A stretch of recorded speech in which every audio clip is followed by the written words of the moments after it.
Me fala mais alguma coisa, Samira, da sua clínica que a gente pode ajudar? Então, e somos especialidades, então, de adulto, né? Tratamos doentes crônicos, e aí fica aquela dúvida. A gente tem uma sala de 14 metros quadrados, que daria para fazer uma antessala, por exemplo. E Hum, aí fica aquela questão, será que nessa antessala valeria a pena eu humanizar um espaço para criança já de cara? Ou não? Ou será que eu faço uma antessala comum, né? Sem brinquedo, né? Enfim, sem muita coisa de criança, para a gente começar com um adulto, e a gente daria um tempo para ver, né, se, com o passar do tempo aí, a gente ia acabar atraindo ou não o público infantil, porque não é algo que nós, da clínica, vamos prescrever. Aí a gente vai depender realmente de alguém de fora, porque nós trabalhamos os três só com adulto. sim. Eu deixaria para um segundo momento. Eu sou muito a favor da tese que você deve gastar o mínimo possível no início para ter capital de giro e não se preocupar, né, com o crescimento muito rápido do serviço. Então, no início, quanto menos gastar, melhor. Então, se inicialmente o foco em adulto, o espaço está lá. Eventualmente, num segundo momento, você pode adicionar isso, né?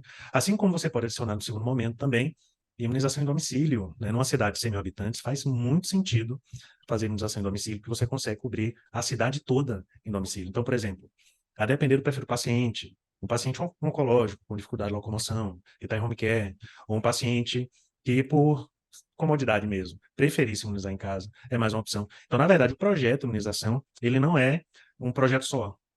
Tem fases de crescimento, né? Então, inicialmente, faz mais sentido implementar no próprio consultório particular, mas com o tempo, adicionar, né? Melhorar o acolhimento de criança, se passar a atender criança, passar a fazer vacinação em domicílio também. Mas no início eu não pensaria, já que no primeiro, segundo, terceiro mês vai ser mais vocês prescrevendo. E, na verdade, a depender do marketing que vocês fizerem, se vocês decidirem fazer logo, né, em redes sociais ou de outra forma na cidade marketing, também para o público infantil, pode ter certeza que já no primeiro mês tem demanda para criança também. Nas estatísticas da clínica, não sei se eu te mostrei, 50% é adulto e idoso, 50% é criança e adolescente. É uma fatia dividida ao meio mesmo. Então, no passado era 90% criança, né? E hoje em dia, metade adulto, idoso, metade é criança. Então, com o foco de vocês no início, pode ser, né, e deve ser que aconteça que a maior parte seja adulto. Mas, como Interessante ouvir isso. Eu te achava falo, que era bem mais criança.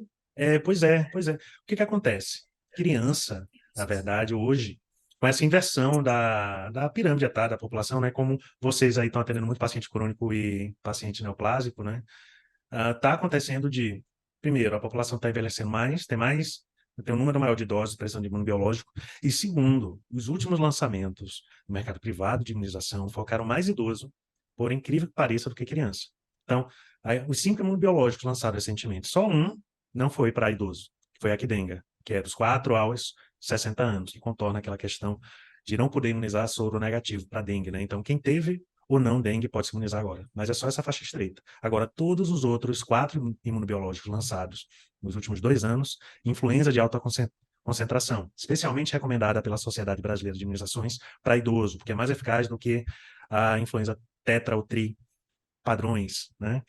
Shingrix, né? Disparado também pela maior prevalência do herpes zoster para idoso. E a HPV também, que apesar de em bula, um label está prevista para dos 9 aos 45 anos, off-label, é muito prescrita no Brasil também para, né, adultos mais velhos e idosos. Então, é curioso como aumentou o mercado para idoso. E eu não sei se é o efeito pandemia também, Samira. Parece que idoso, ele se convence mais fácil de que precisa se imunizar do que adulto ou criança, né, pelo susto que os idosos no Brasil passaram com a epidemia. Então, é um público, digamos assim, mais sensível à imunização. Então, é mais fácil de orientar e convencer.